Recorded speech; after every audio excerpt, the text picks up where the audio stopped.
Okay, so it's moisting. Aircon done on our ambulance.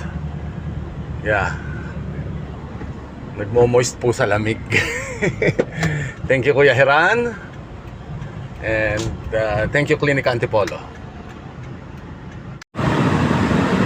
Okay, so we're already here delivering the High Ace ambulance. Good morning. So yesterday we're done with the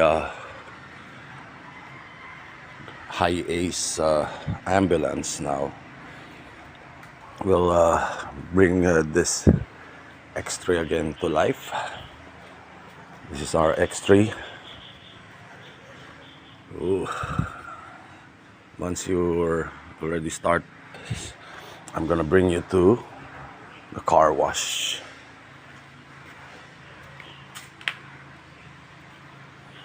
Napabayaan kasi walang gumagamit. Now we'll start using it again, and hopefully there won't be any errors once we install the new battery. Okay, let's start working on it. It's an X3. Okay, so the engine is up and running. Kuya will start scanning the errors, ABS, traction control, and checking other issues.